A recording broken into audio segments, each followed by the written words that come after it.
Hello, I am so glad you're here. Welcome to Unit 9. We are zooming our way through this course and continuing to talk about conflict, about communication, about civility, about talking with one another. And we are moving to a new text this week. This is the Conflict Between Persons text, which I'm really excited about. This is a book that's by one of my mentors, Ronald C. Arnett, as well as two other mentors that I'm close to, Janie Harden Fritz. Gave a lot of good input on this. She's not one of the authors, though. We have Leanne Bell McManus and then Amanda McKendry, both excellent authors themselves and graduates of the Duquesne PhD program. So this is a really fun book because it comes directly from a lot of the conversations that take place at Duquesne. And not only that, but it also is something that really, I think, touches on a lot of things that are relevant to our topic here about conflict, about having conversations. And this whole book brings uh, the whole frame of talking about this subject back to the idea of leadership. That conflict, that some of these hard things to handle in communication are really an invitation into learning and into leadership. So I'm excited to talk about these with you, ideas with you, and to get further into this. So let's go into the first chapter. But first, if you have any questions about what we're doing this week, please remember to look at your syllabus. It's a really typical week. Not much is different in terms of assignments, but you have your regular assignments that are due. And at the end of this lecture, I'm going to be giving a brief overview of some of the elements that are involved in your final paper. That's coming up in Unit 12, your final paper, and then of course, the final exam as well. But the final paper is what I really want to touch on here to make sure you have what you need and that this is really clear for you. So ask questions if you have them, but let's go ahead and dive into this without any further ado. The introduction here. So, this is the introduction in chapter 1, talking about conflict in an age of ethical dispute. And what the authors mean by this is that we live in a moment where ethics, and this is important that we talked about communication ethics last week. If you haven't watched that lecture, please go back and watch it. It will give you good context for what we're talking about today. But the idea is that conflict right now is happening in a moment where ethics are in contention with one another, different kinds of communication ethics, different values, what seems right and wrong to someone, what is valuable or not valuable. Those things are all in contention with one another.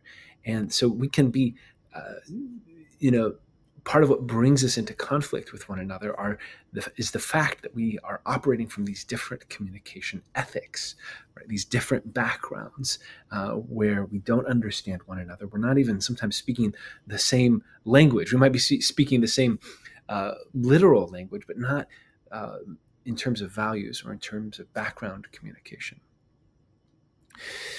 Communicative gestalt is important for this conversation, and it's not quite the same as narrative. We talked about narrative a little while ago, but it has some relations. Communicative gestalt is the idea of background communication, that there is, in every conversation we have, there is background communication that is forming the context of that conversation and what each person brings to that conflict or to that communication, right? So think of it like the book gives a good example, like a house. You're renovating a house, and every time you finish a room, it changes the whole nature of the house, right? You update the bathroom with new tile, and then suddenly you need to update the kitchen as well because the tiles don't match, and one is from 30 years ago and one is from today, right? You start to see gestalt in the context of the whole thing, right? So communicative gestalt is reminding us that what we see in the foreground, the kind of communication we encounter in the foreground, it comes from somewhere. It comes from religious backgrounds, from cultural backgrounds, from the values that someone learned in sports, or the things that we've read, the communities we're a part of, right? These things shape us. And it's important to keep those in mind as we go into some of these environments, especially around conflict. Remembering when we see conflict, that conflict happens over things that are important to people over goods that matter to people. When we come into conflict with people, it's because we're butting up against something that they think is valuable, that the things we think are valuable are in tension with the things that someone else thinks are valuable. And that can begin to help us change the way we think about conflict. Is it's usually not just because someone's trying to be difficult, it's because these value systems are butting up against each other. They're creating tension or friction, right? Um, so conflict is about goods that matter, things that have value to someone else. And in conflict, there's a responsibility that everyone has for the good of the relationship, for the good of the conversation. And so we come to this realizing that we have values and we have goods that matter, and that we all have a responsibility to not just um, not just for the things that matter to us, but for an environment where things can matter, different things can matter to other people, right? It's part of this idea of public civility that we've been talking about all semester. Is that kind of respect for the dignity of the other person, for the this space that we've constructed that's the public sphere, that requires responsibility from each of us to keep that alive and to keep that healthy. Communicative building, right? This is tapping into this idea of social constructivism, which we've talked a little bit about with both the work of Baxter and Montgomery, but also with the work of Cronin and Pierce, where we're talking about this idea that we create the worlds we live in. We create the social worlds that we live in, and we have a responsibility for that, right? When you look at the worlds around us, when you look at the things we live into, the relationships we live into, they are constructed relationally. Yeah. Um, my wife and I, we love to read together, and we often read together as we're helping our little 1.5-year-old go to sleep. Right, so one of us will take turns rocking, the other will read the bedtime story, whatever it is. Right now, we're choosing books that we like because our little one isn't quite old enough to understand all of them. So, but we've been making our way through the young adult series, Percy Jackson. I don't know if any of you have read that. I read it a long time ago, probably in middle school. But then been making our way through it again. My wife has never read it before, and it's been really fun. We just finished the first series the other day, and in it, one of the characters, you don't need to know the whole background, but it's a good book if you want to go check it out. A good set of books, really light, fun reading, and it's the one of the characters is a architect, or wants to be an architect, and she's interested in building things that will last, that will be big monuments. And at the end of the book, there's this kind of reflection that not only does she want to build big buildings that last and monuments, but also relationships that last, things that can provide shape to our lives, right? And those aren't just buildings; those are relationships. Those are the things we construct socially between us, right? So communicative building. All right, chapter 2 is fun because it's going back to some of the work of Gail Fairhurst, who we've already covered a little bit. So you all are already experts on this topic, so no need to talk about it. just kidding. We'll just touch briefly on this. This is not a test. You're not expected to remember what we've gone through already. But if you remember some of the work of Fairhurst, this could help you as you're understanding this chapter, chapter 2. Arnett looks at a communicative response to Fairhurst. This is from the work of Patricia Buzzanell, who talks about how she reminds us that framing is a communication activity. The act of framing something is communication, right? It has an objective, a goal. It's trying to take someone somewhere from here to here, and it's an ongoing part of communicative leadership. As a leader, we're always reframing things in terms of communication, having to help people understand something in a certain way, or reframing as part of a pivot in leadership. That's part of a fundamental part of leadership. And framing communicative leadership involves the authors look at praxis. So praxis is theory and practice together. So you have this theoretical knowledge, and it's brought into the realm of the practical world, right? Theory and practice. What do we do with the knowledge that we have, right? And then differentiating and understanding are important in this. Meta communication is important, especially around roles. What kind of communication is being done about the roles that leaders have and the responsibilities that go with those roles. Framing is thought of as being a tripartite kind of process that involves reflection, learning, and practice. And then finally, all of this has to be united with an attentiveness to context, to where we actually are. Because if we're trying to frame without divorced from context, that gets really messy. And really, framing is intimately tied and connected to what's actually happening around us, to the context, right? So, good stuff here, and continuing to bring Fairhurst is actually an important part of the Conflict Between Persons book. She's mentioned, I think, in every chapter, which is really helpful. In chapter 3, this is human sentiment from argument to conflict. From argument to conflict. This is the last chapter that we were assigned for this week, and let's talk a little bit about human sentiment. Human sentiment is a really important topic in philosophy, and especially when you're looking at the Renaissance through the Enlightenment and some of the European literature and philosophy. There's a lot of questions about what human sentiment is, what it means to sense the world around us, and what involves our senses, and how do we take in the world around us, and how do we understand it, right? So rationalism, reason, and rationality. Right? These are some important thoughts and ideas. So let's talk some terms here. So rationalism, you may have heard this word before in a philosophy class or in some other contexts, but there are two camps that we really need to understand here. One is the camp of the rationalists, and the other is the camp of the empiricists. So rationalists, and these names really didn't come about until Immanuel Kant put these people in these camps in the 1800s, but rationalism was kind of this constellation of philosophical ideas that believed that the way we make sense of the world, the way we reason, the way we rationalize around us, that all of that comes packaged when we come into the world, right? We already have all of that inside of us, a priori. That means beforehand.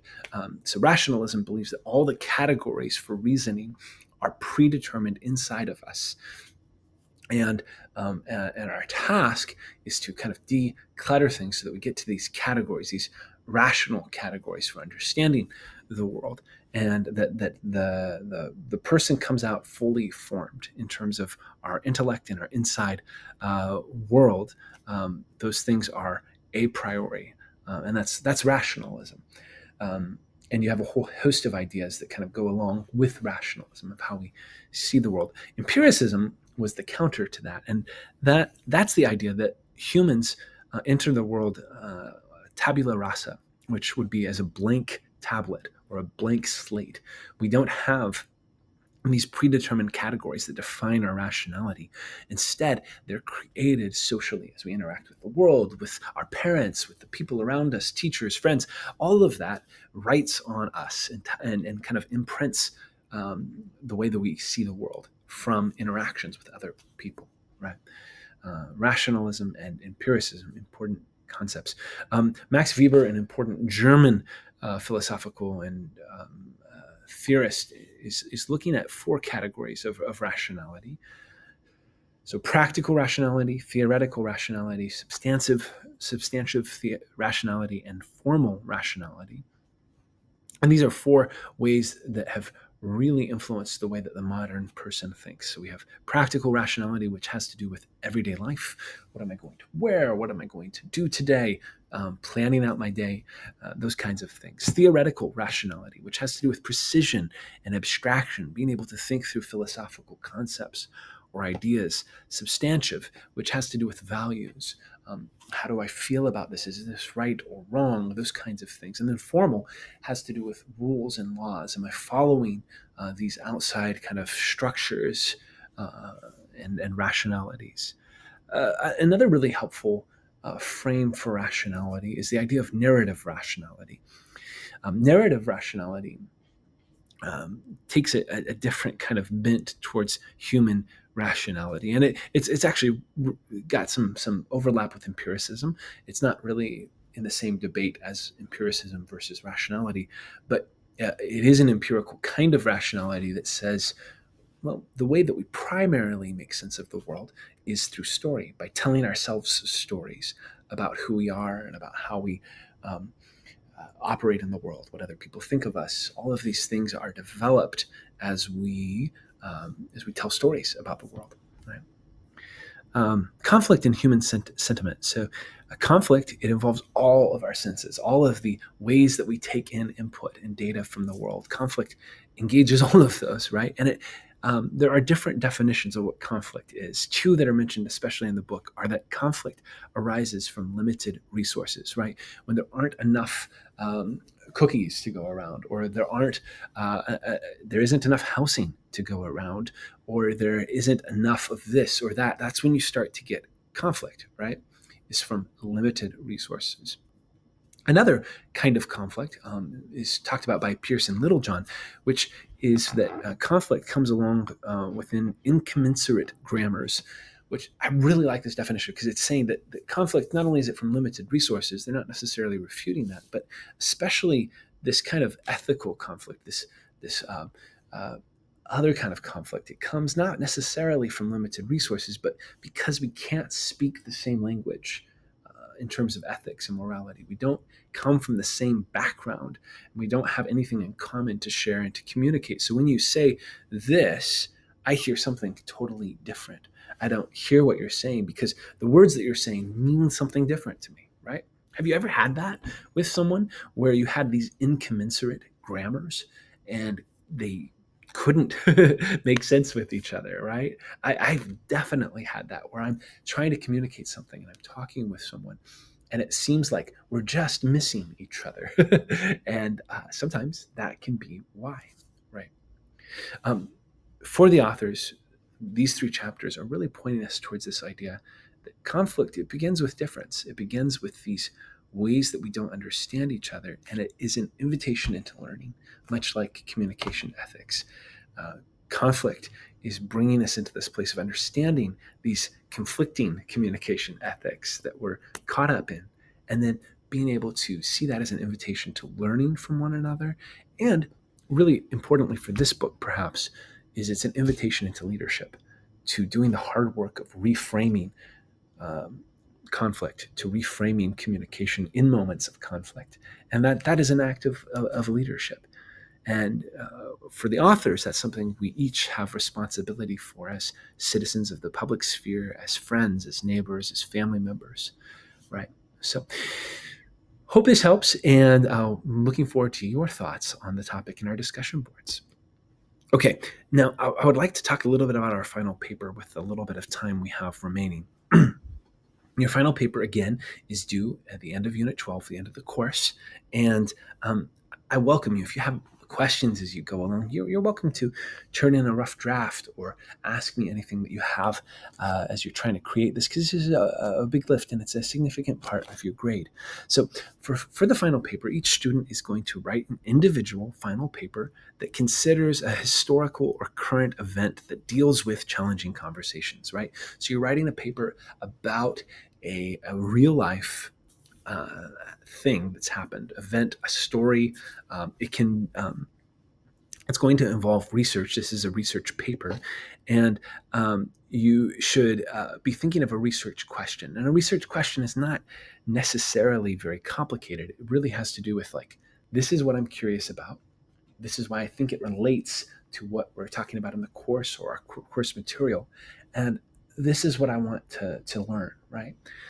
And your project should be drawing on credible news sources to tell the story of your case study. Now, you're not looking for necessarily like a case study in an academic journal. What you're doing is you're looking for an event. You're looking for something that's happened that involves difficult conversations, challenging conversations. And I think often the best place to find that is in a newspaper, something like New York Times, the Washington Post, the Guardian, something like that. And then you're going to draw on that reporting to tell the story that you're trying to learn more about, the story of this challenging conversation. And then you're going to draw on our course texts to bring that case study, that event into conversation with 5 different concepts from our course text, from communication theory, that reflects on the importance of the concepts for communicating with civility, right? So you want to take these ideas and bring them into conversation with the real story. Your CNQs, your concepts and questions that you've been doing throughout the semester, can be a great place to go and find that material for these 5 concepts. And then you're going to expand them, of course, and build on them so that they're quite a bit more robust. But you want to use those concepts to analyze the situation that you're seeing in this event that you've selected. Your paper should follow APA or MLA style. Either one is fine, but that's really important to have the proper formatting and pay attention to grammar. I have a undergrad teacher who used to always say that writing is not writing. Editing is writing. So the idea is that getting words on paper, you take 2-3 hours to write a paper. That's not writing. That's just kind of, putting something on a page. What is actually writing, the hard work of writing to make good writing, is editing. And so that means when I've put words on a page, it may take me 2-3 hours. And then I come back to it in another session and I do an edit. I read through. I make sure that my ideas make sense. I make sure I'm using proper grammar. I find that pesky comma that's been hiding from me and I put it in the right place, right? I go through and I do a word check and a spell check and I try to make sure everything's good. And oftentimes I will even do a third edit where I'll go back through and say, okay, back up a little bit and I'm reading this again and this doesn't make sense. How do I help it to make better sense, right? So writing isn't writing. That's the easy part. Editing is actually writing. Editing at least once, maybe another time, to really get your meaning across and make something you can be proud of. This is what I do in my writing all the time. And for bigger projects, sometimes it's a lot more than just 2 or 3 edits. Sometimes it's half a dozen or a dozen edits. I've been in projects that have just endless rounds of editing because you're getting a lot of feedback and a lot of different ideas to make something stronger and better. Right. You'll see your final paper requirements here. There's a page length requirement. Identifying the case study is important. Citing news sources. Identifying 5 concepts. Really important. Following proper grammar and formatting. All of those are pieces of this that are going to help make your project stronger. Okay. I hope that helps with your final paper and that it gives you an idea of where we're going in the future here. Not too long away as we get close to the final paper and the end of class. Okay, thank you so much for your time, and I hope you have a wonderful rest of your day. Take care.